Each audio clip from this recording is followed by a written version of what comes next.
When you have ME-CFS, it's easy to get bogged down in all the research and the physiology of what's going wrong in the illness. But of course, it also comes with a lived experience of what it's like to be a patient with this illness and all of the challenges and difficulties, fears and anxieties which that can bring. In today's video, I'm going to share from a personal perspective 3 of the more difficult experiences that I have had as an ME-CFS patient. But first, my name is Patrick Usher, and I am author of the book Understanding ME-CFS and Strategies for Healing, which tries to explain a unifying model of ME-CFS according to the latest breakthrough research, as well as talking about my own strategies in order to improve my quality of life. The links for that book are down below.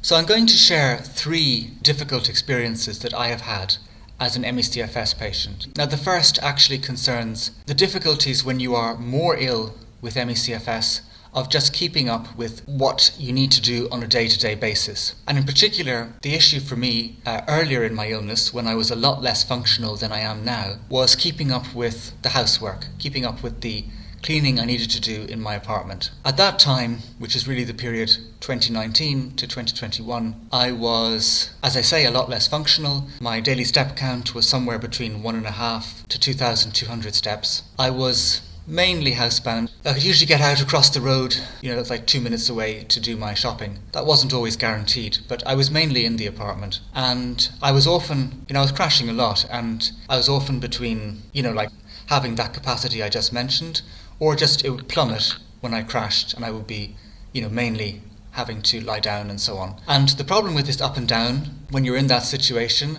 is that it's actually very hard to put the effort into, keeping up with what you need to do in the apartment, because when you are going into the crash, well, you can no longer do those things because you're just trying to recover from that.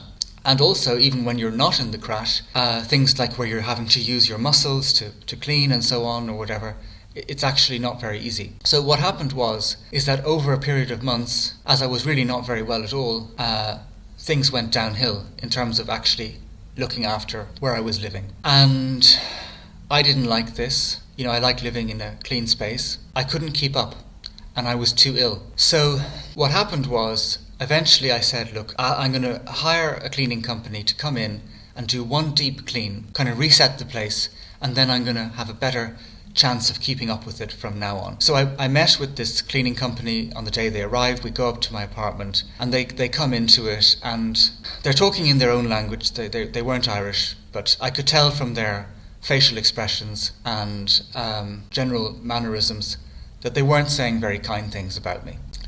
And basically they then left the apartment, and one of them comes back to me and says, sorry, we're not going to clean your apartment, it's too dirty. And then they just left. And that was very humiliating for me. I just felt a huge amount of shame because I hadn't been able to keep up with it because of my illness had not allowed me to do so. What I really spoke to is this experience where people from normal society who are not struggling with these kinds of illnesses come in and see your reality. They don't get it. They cannot understand what someone is going through to cause a situation where things have got to that state. So that was very upsetting. I actually rang the Samaritan's line to talk to someone about it, and she was very understanding and really helped me at that time. 2 days later, the story does end well. 2 days later, I got a different company out, and this was an Irish mother and daughter, and they came in and they said, no problem, Patrick, we'll be very happy to help you. And I told them about this previous experience, and they said that it was shocking and very unprofessional, and that you just get on with it. And they've cleaned apartments of people who really can't keep up, and they have a client who literally they could hardly open the door because of all the clutter, and they just got on with it and did it. So that's an example of one of the first struggles I've had, and I would imagine, particularly for ME patients who live alone, who are not supported, that this is something that is probably in some way has been familiar, because our body gets into this state where we are literally just trying to survive, and the washing up and the cleaning suddenly doesn't seem so important, doesn't seem something that in reality, it could bring you down further. So it's a very difficult challenge. Okay, so the second really difficult period I had was around 2-month period in the spring of 2022. Now, at this point, I had left Ireland. I left in 2021, March, I actually left because I basically couldn't, I was too ill to be independent.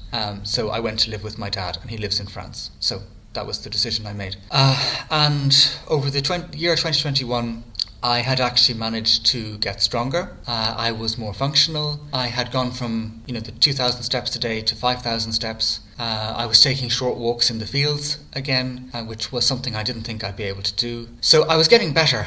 And then what happened, and this is the wonderful thing about ME-CFS, is that things can just flip on a dime. But I suddenly went from 5,000 steps a day to 500. And not just that, but I had to stop every 3 or 4 steps, because I was suddenly so breathless that I just couldn't, my body would physically stop me from moving more than 4 steps at a time. For that period of time, I basically became, for the most part, bedridden. I couldn't do much. I could maybe go and sit on a chair. I made it to the kitchen very slowly to make my meals, but it was extremely difficult. And I couldn't get up the stairs, so I just stayed downstairs, slept downstairs. And it was just this intense pressure in my chest, which just felt like it stopped me from moving. And to this day, I'm not entirely sure why that all happened. I can be breathless even now, but it would be if I've been in a very bad crash. I might get a bit breathless on the stairs. I have to stop. So it's something that has remained familiar to me, but just that level was extremely intense. And I feel like maybe it was a bad crash where I strained my cardiovascular system in some way, but I still don't really know what made it all so bad.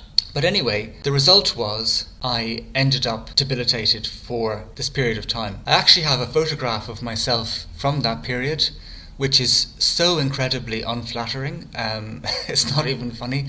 But I'll show it to you just so you get a sense. Because it shows someone who's clearly struggling. I was scared during this period because I just couldn't get around, and I feared that I would go the way of the most severe, that I would become completely bedridden. What really scares me about that possibility is that I wouldn't really get the care that I would need. Then what happens? So I had to deal with a lot of those kinds of fears.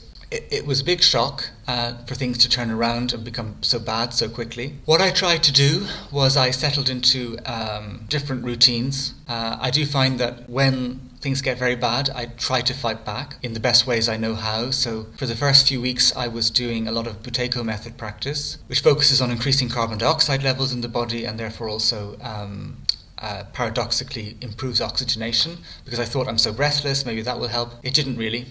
Then I moved to doing a lot of brain retraining for another 3 or 4 weeks, and that at least helped keep my nervous system more stable. Ultimately, insofar as it was all a bit of a mystery how it came about, it was almost equally mysterious how it lifted. I just suddenly started to feel a bit better and found myself able to walk more than 4 steps at a time, and so I did that. And then I would suddenly walk for a minute, so I just did that. Within a couple of months of things starting to get better, I was actually back to where I had been before it all started.